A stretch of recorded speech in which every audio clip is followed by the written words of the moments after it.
Coucou tout le monde, j'espère que vous allez bien. Je vous retrouve sur ma chaîne YouTube pour une vidéo Gazette de Candy Shy.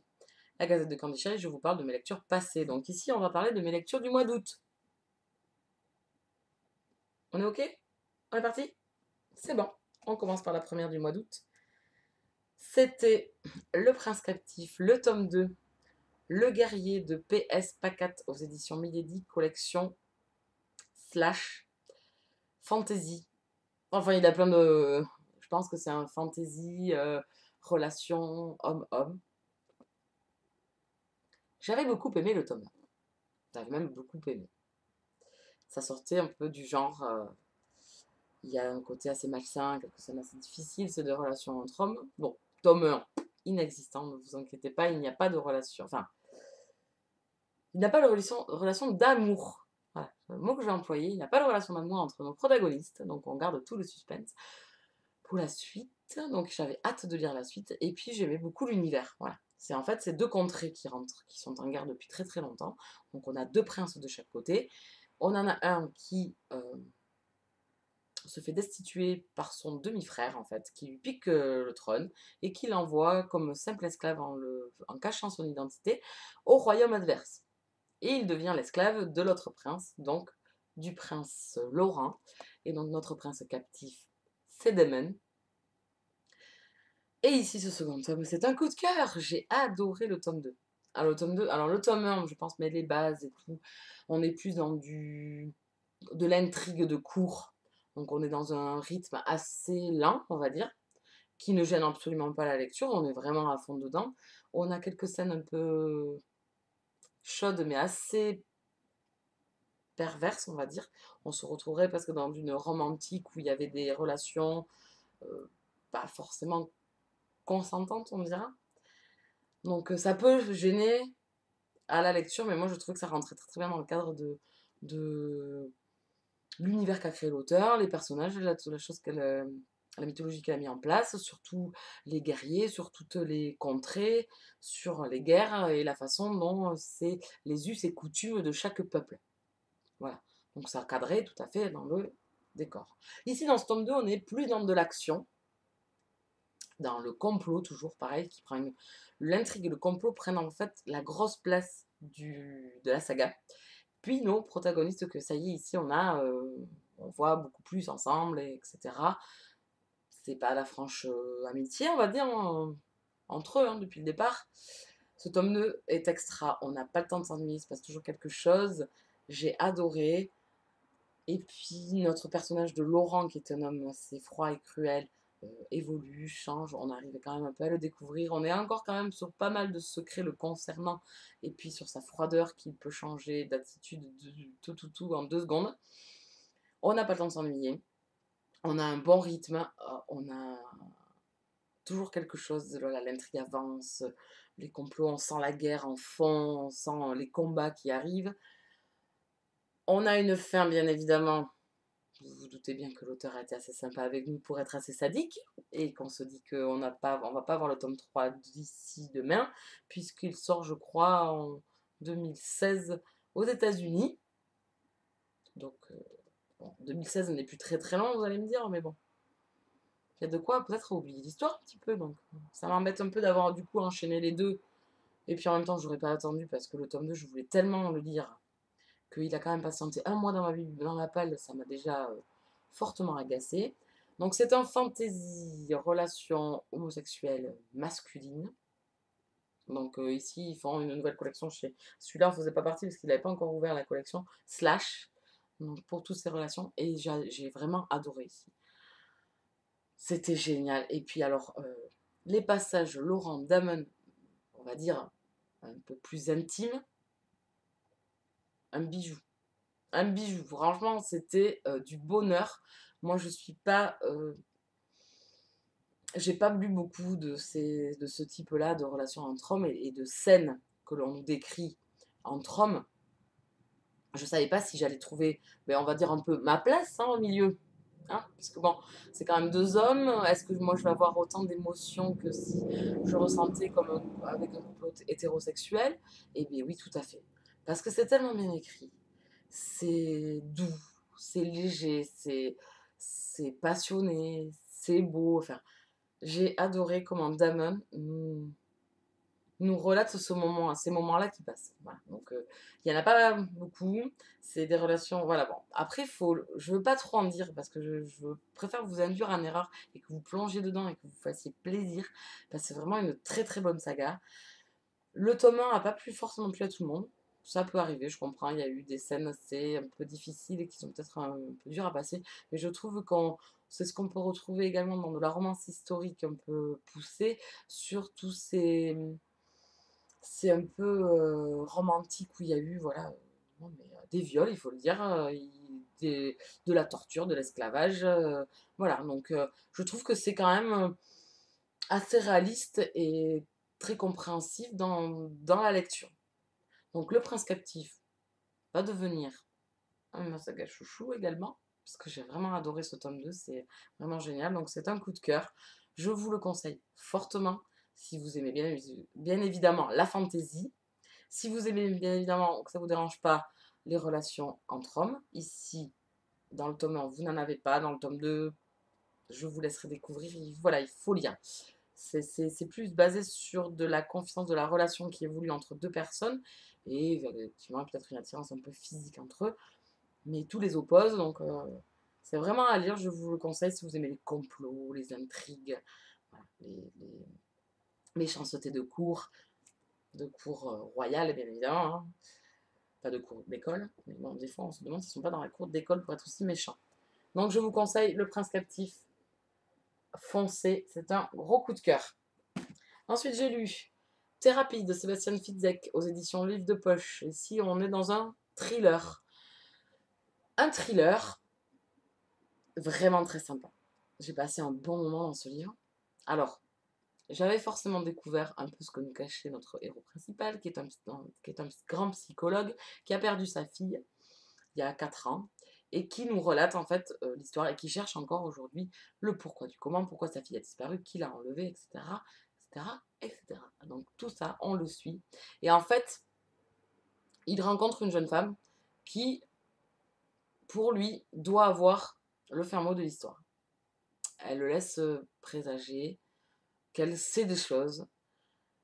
Et donc j'avais deviné ce qui se cache dans la tête de notre héros et ce qu'il vit dans sa vie réelle aujourd'hui, et pas dans son passé, mais là, j'avais découvert. Mais l'auteur a été assez malin parce que je pense qu'il laisse le lecteur, en fait. Euh, il l'a fait exprès. Il nous laisse découvrir quelque chose qui, pour nous, lecteurs, nous paraît le truc important du livre en se disant, ouais, bon, mais là, il est en train de m'amener là, mais mon pauvre coco, je t'ai percé à jour. Et en fait, non, parce qu'en fait, il te dit, oui, tu m'as peut-être percé à jour, mais c'est moi qui ai voulu te le dire. Donc maintenant, vas-y, bouffe ma faim et prends-t'en plein la tronche. Et effectivement, je ne m'attendais pas du tout à ça à la fin. Je ne m'attendais pas du tout au dénouement que m'a donné l'auteur. Donc j'ai été bluffée. Même si j'avais découvert le truc, et je pense, après j'ai pris un peu de recul, en réfléchissant, je me suis dit que peut-être que c'était vraiment fait exprès de sa part, que le lecteur se sente un peu gaillard de se dire ouais, je suis une vraie enquêtrice, j'ai deviné, ou un vrai enquêteur, et j'ai deviné ce qui va se passer, ce qui se passe dans sa petite tête à ce monsieur-là. Ah ben non, pas du tout. C'est la boulette. Donc, très bonne lecture, j'ai passé un très bon moment, je lui mets la note de 7 sur 10. Un autre roman que j'ai lu, donc là c'était dans vraiment mes dernières lectures du mois d'août, j'ai lu La maîtresse de Rome de Kate Quinn, une romance historique sur la Rome antique, un livre qui était dans ma palle depuis bien trop longtemps, où tous les avis c'était plus que bon dessus, je l'ai enfin sorti, mais quel régal. Mais quel régal, et j'ai passé un excellent moment. C'est pas un coup de cœur, ça passe à ça. Je vais vous dire pourquoi, très vite là, incessamment sous peu. C'était une excellente lecture, on a vraiment des personnages attachants, on a de la méchanceté, on a des complots, enfin voilà. On est dans... nos deux personnages principaux sont des esclaves. Et donc on a tous ces panels de riches romains et d'esclaves. Voilà, la façon de les traiter, la torture, les gladiateurs, puisque c'est vraiment la place de ce livre, de l'histoire de ce livre. On voit d'ailleurs une arène romaine avec tout ce sang. Donc c'est assez sanglant. c'est assez touchant. Pourquoi il y a pas eu de coup de cœur? Parce qu'en fait, notre héroïne principale, donc Théa, est une esclave et dans sa vie, il lui arrive plein de choses. Donc elle rencontre un jour, on va dire son prince charmant, on va dire, qui est un gladiateur esclave et qui est, le barbare du moment, enfin le gladiateur du moment et qui, gagne tous ses combats et naît entre eux une grande histoire d'amour. Forcément, qui n'est pas du goût de tout le monde, puisque Théa appartient à une maîtresse qui voulait elle aussi mettre ses grosses paluchasses sur notre héros, mais qui lui n'a pas voulu d'elle. Donc pour se venger, forcément, elle fait vivre un enfer à notre héroïne. Donc notre héroïne a beaucoup de mal à se sortir de son marasme dans sa vie. Puis un jour, ça s'arrange un petit peu, on va dire. Oui, parce que bon, pas non plus, elle reste esclave, hein, elle revient pas. Et puis un jour, encore du changement dans sa vie, et là, par contre, ça devient, dans la deuxième partie, assez noir. Ce que j'ai reproché, c'est que notre héroïne, ou l'auteur plutôt, c'est pas l'héroïne, c'est l'auteur a choisi de pas trop décrire ce qui arrive à notre héroïne, donc tous ses coups durs, et d'essayer de, pour pas heurter la sensibilité, je pense, du lecteur, de, on va dire, survoler ce qui lui arrive par instant dans sa vie, qui sont pour moi des choses quand même importantes, puisque c'est quand même à des moments importants de sa vie où il lui arrive vraiment des choses horribles. Je dis pas, enfin, à un moment donné, elle se retrouve, bon, on va dire, prostituée. Qu'on me décrive pas à ce moment-là, je m'en fous. Mais il y a des moments dans le livre où ça aurait mérité, voilà, de heurter un peu plus peut-être le lecteur et on a l'impression que ça glisse sur notre héroïne. Que du coup, ça la touche pas. Et du coup, nous, on le perçoit également comme ça. Donc ça nous touche moins. Alors qu'on y mettrait un peu plus de gravité, mais j'aurais été un peu plus touchée. Voilà. Ouais, il y a des moments très durs dans ce livre. Il y a des moments où il y a une scène, par contre, qui est affreuse. Mais à aucun moment, si vous voulez, où j'ai eu d'autres lectures touchantes, des fois difficiles sur des sujets et tout, où les larmes sont venues, où là, je les ai pas eues. Voilà. Donc c'est vraiment un petit bémol, on va dire, hein, parce que c'est vraiment très beau. La deuxième partie, j'ai trouvé que l'auteur se rattrapait justement sur ces descriptions-là et sur ces côtés noirs qui arrivent à notre héroïne, parce que quand je vous dis qu'elle n'est pas épargnée, elle n'est pas épargnée. Du coup, on a beaucoup plus de descriptions et ça prend plus d'ampleur. Moi, je me suis trouvée dans la deuxième partie beaucoup plus plongée là-dedans et beaucoup plus touchée que au début où il lui arrive des crasses pas mal et où voilà, on a l'impression que ça glisse sur elle et que c'est pas grave. Je comprends que notre héroïne soit courageuse, mais j'aurais trouvé quand même que elle est quand même avant de serrer les dents et d'être courageuse, d'avoir des moments quand même un peu de voilà.